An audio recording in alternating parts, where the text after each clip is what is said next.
In this video, we're going to learn how to create a fading ridge feature in Fusion 360 surfaces.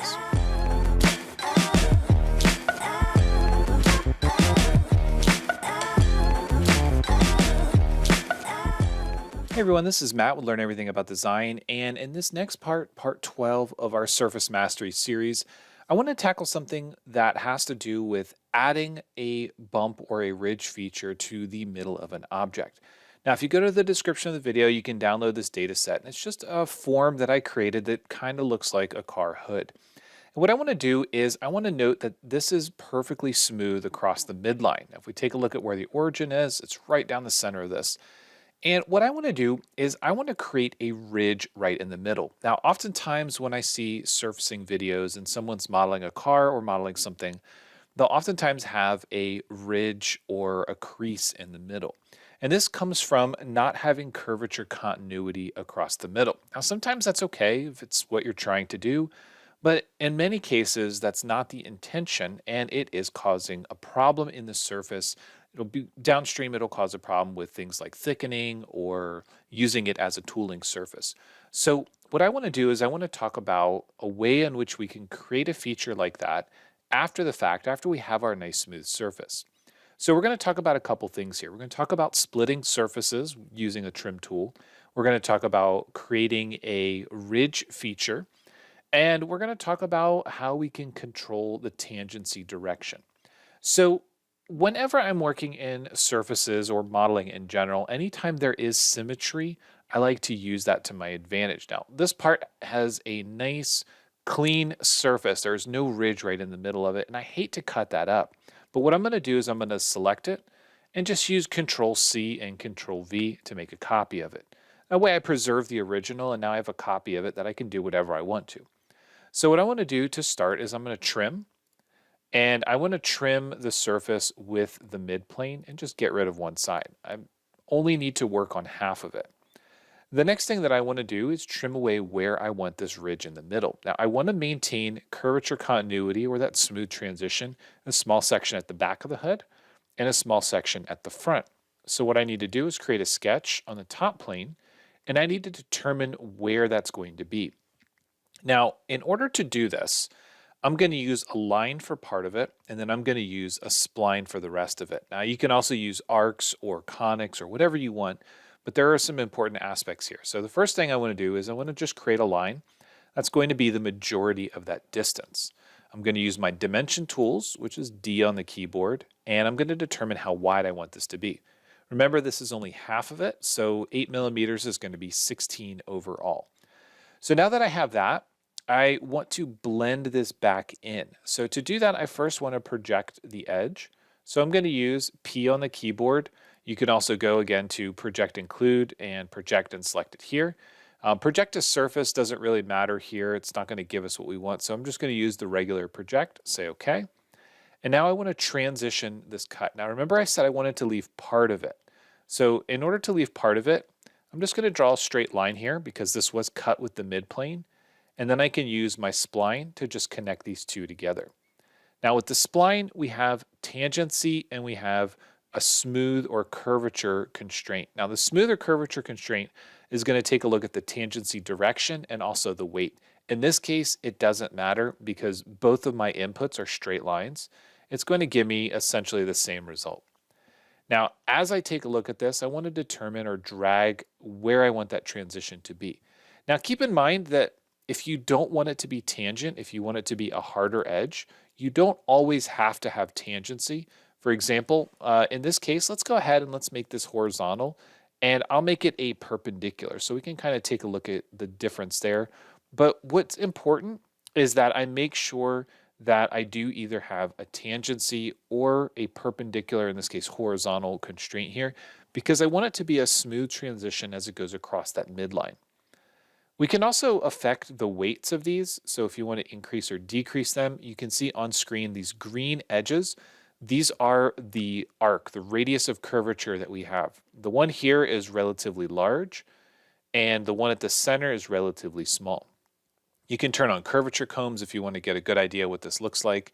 Now, as I'm looking at curvature combs, what I want to avoid is this section here being wider than it is right at the center. So to change that, we can increase the weight at the midline or at the mirror, and we can decrease the weight down here. But there is going to be a point where it doesn't really give us a good result. So what I like to look for is a smooth transition. You don't want any jumps or any discontinuity. So for example, if I come down here, I have a wide section, then a thin section, then a wide section, and that doesn't really work for me. I want to make sure that it's this nice bell shape.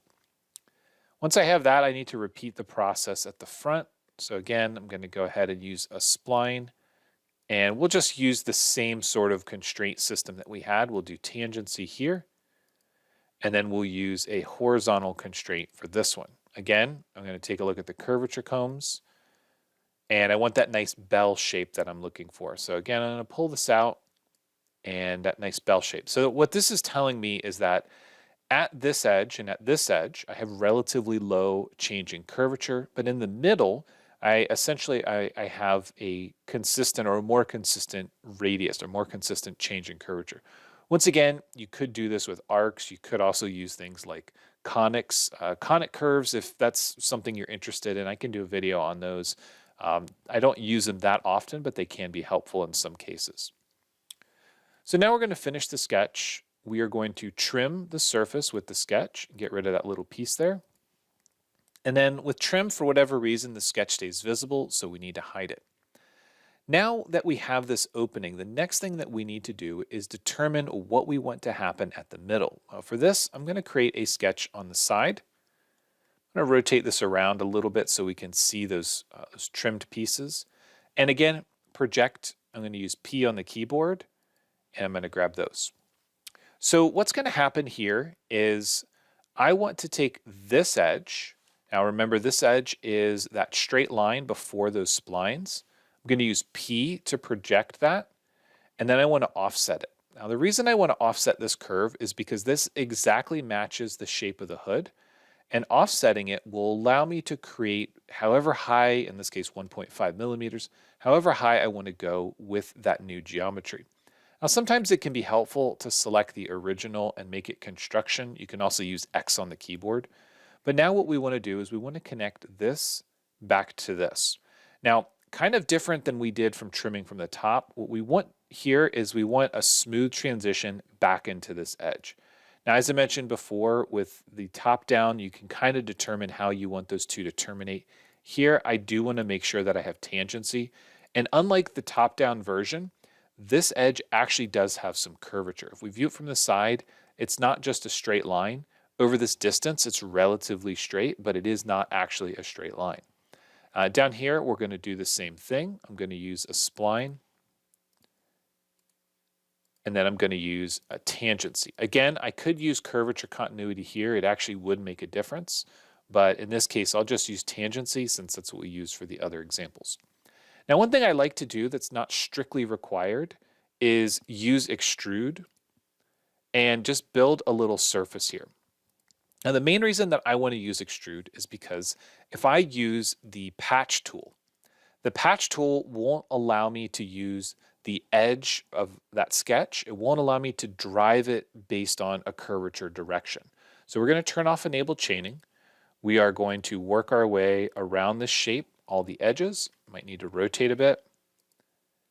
And once we have this, what we can do is we can group all the edges and make sure that they're all tangent or curvature continuous. Say OK. And now that extrude that we created, we don't need it anymore. We can stitch these two together. And then we can do a complete mirror of the two. So we're going to select mirror, mirror this body, mirror it across that midline. Joining will stitch them together. And then if I use Control and 4, what I'm going to do is I'm going to get rid of those edges. So on the surface, this doesn't look very good. So what you can see here is that we've got what looks like a lot of ripples in that surface. Now, what ends up happening here is we're trying to change the curvature quite a bit in a small area. And sometimes the tool like Patch, which seems like it's a great option, isn't really going to give us a good result. So what we're going to do is we're going to take a different approach or a different look at this. So Control and 6, I'm going to bring my edges back. I'm going to remove that stitch and remove the patch feature. And what I want to do now is I want to mirror this hood, or mirror this part, I should say. I keep assuming it's a car hood. And then we're going to join those two together. And now what we have is this open hole, and we've got this sketch right in the middle.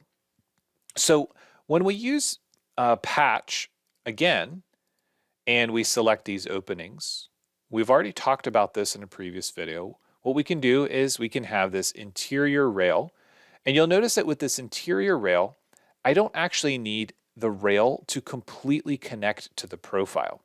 What it allows me to do is drive the direction based on that rail, and I can still use tangency of the surrounding edges, but now I'm not getting into the situation where I'm trying to force the curvature at an intersection point. And this is where the trim that we created from the top is really going to have an effect.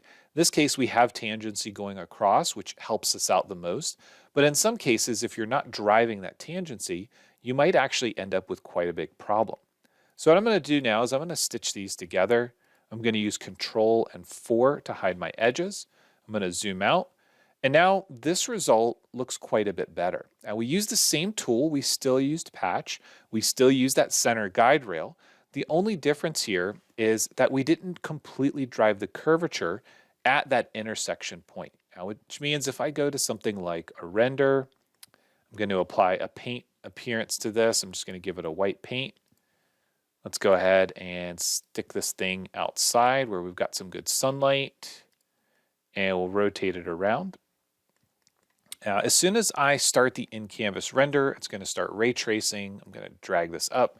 What it's doing now is it's looking through each pixel in the image, and it's calculating what the light is doing. And what this helps us understand is that at the center of this, we were able to drive the curvature without taking that edge all the way down to the center and completely driving it across that midline. And this is an area where some surfacing programs work a bit better than other surfacing programs. You might find that you can do this just fine in one program and you come into Fusion and it just doesn't work.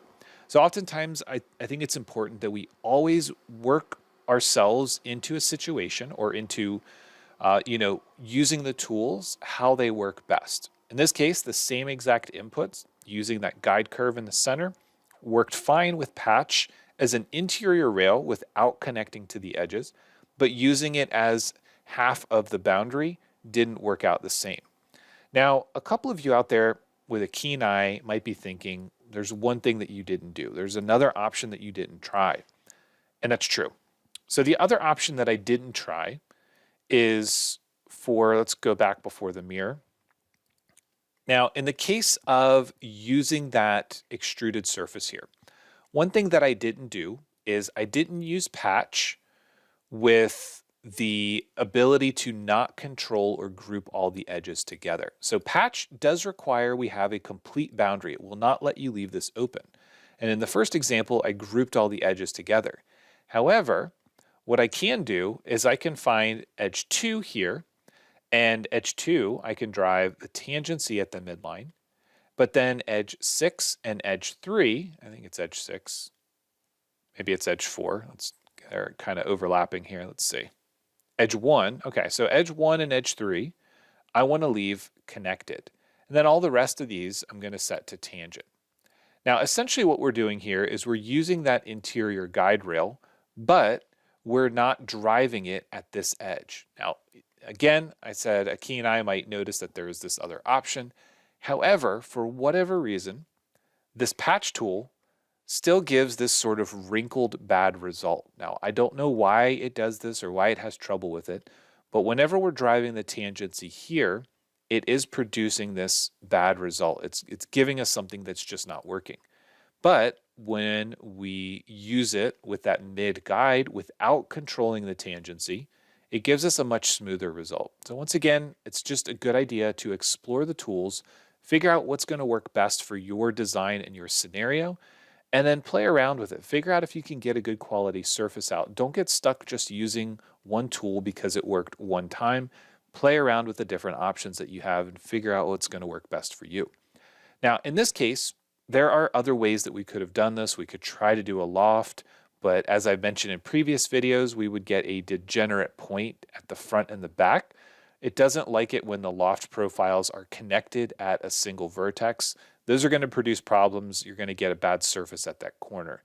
Other ways that we could do this are, again, to sort of trim away more. If we wanted to keep this section here, we could split it and then do a loft from the front, go to this mid profile and to the back. Again, there are plenty of other ways that we can do this, but this is a great example of how patch can work in one case just fine, but in another case with the same exact inputs or same exact controls, it gives us a bad result. So again, play around with these. If you have any questions on this or anything else, please let me know. As always, thanks for watching, and we'll see you in the next one.